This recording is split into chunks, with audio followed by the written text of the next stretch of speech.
This is a Librivox.org recording by Jeff Doug Weiler. This recording is in the public domain.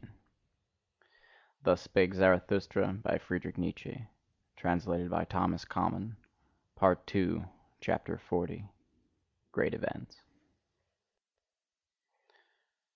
There is an isle in the sea, not far from the happy isles of Zarathustra, on which a volcano ever smoketh, of which isle the people, and especially the old women amongst them, say that it is placed as a rock before the gate of the nether-world, but that through the volcano itself the narrow way leadeth downwards which conducteth to this gate. Now about the time that Zarathustra sojourned on the happy isles, it happened that a ship anchored at the isle on which standeth the smoking mountain, and the crew went ashore to shoot rabbits. About the noontide hour, however, when the captain and his men were together again, they saw suddenly a man coming towards them through the air, and a voice said distinctly, "It is time! It is the highest time!" But when the figure was nearest to them, it flew past quickly, however, like a shadow in the direction of the volcano. Then did they recognize with the greatest surprise that it was Zarathustra. For they had all seen him before, except the captain himself, and they loved him as the people love, in such wise that love and awe were combined in equal degree. "Behold," said the helmsman, "there goeth Zarathustra to hell." About the same time that these sailors landed on the fire isle, there was a rumour that Zarathustra had appeared. And when his friends were asked about it, they said that he had gone on board a ship by night, without saying whither he was going. Thus there arose some uneasiness. After 3 days, however, there came the story of the ship's crew in addition to this uneasiness, and then did all the people say that the devil had taken Zarathustra. His disciples laughed sure enough at this talk, and one of them said even, "Sooner would I believe that Zarathustra hath taken the devil." But at the bottom of their hearts they were all full of anxiety and longing, so their joy was great when on the 5th day Zarathustra appeared amongst them. And this is the account of Zarathustra's interview with the fire-dog. "The earth," said he, "hath a skin, and this skin hath diseases. One of these diseases, for example, is called man. And another of these diseases is called the fire-dog. Concerning him men have greatly deceived themselves, and let themselves be deceived.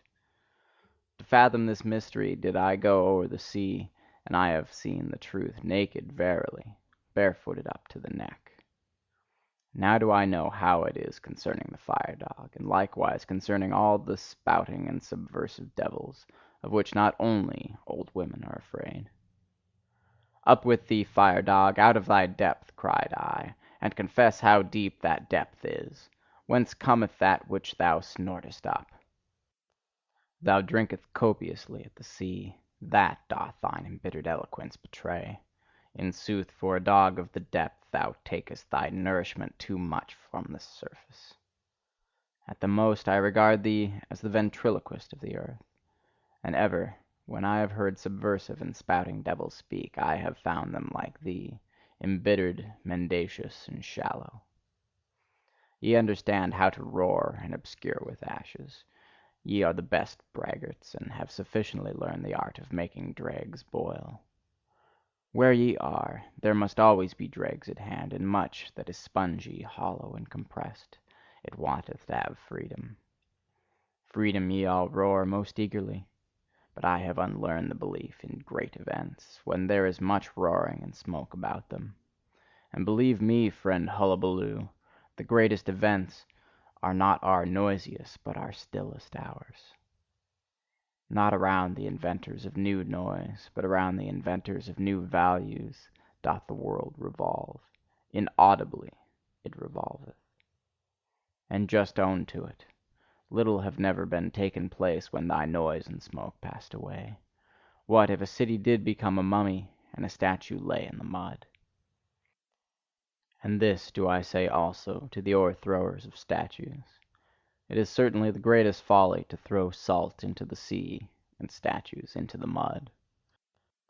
In the mud of your contempt lay the statue, but it is just its law that out of contempt its life and living beauty grow again. With diviner features doth it now arise, seducing by its suffering, and verily it will yet thank you for overthrowing it, ye subverters.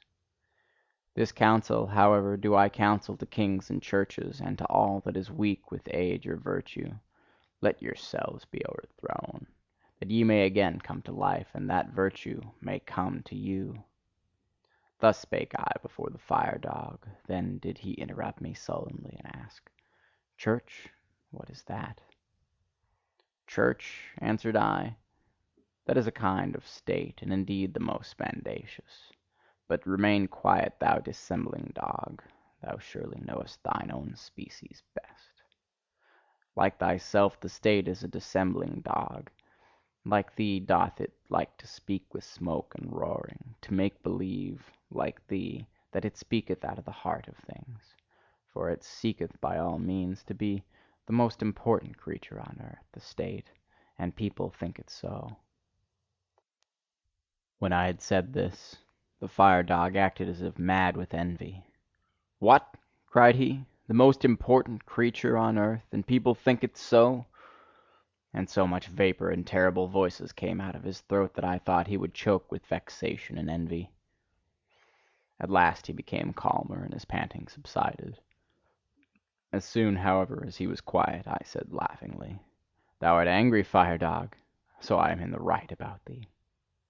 And that I may also maintain the right, hear the story of another fire dog. He speaketh actually out of the heart of the earth. Gold doth his breath exhale, and golden rain; so doth his heart desire. What are ashes and smoke and hot dregs to him?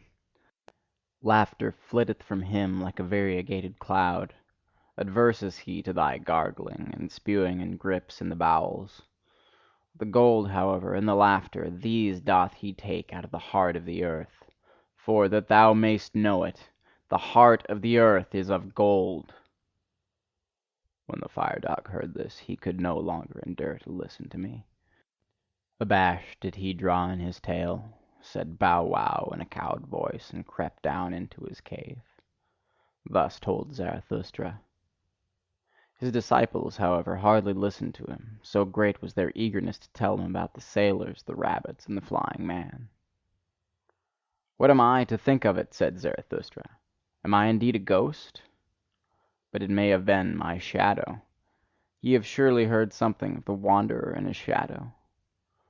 One thing, however, is certain: I must keep a tighter hold of it, otherwise it will spoil my reputation." And once more Zarathustra shook his head and wondered.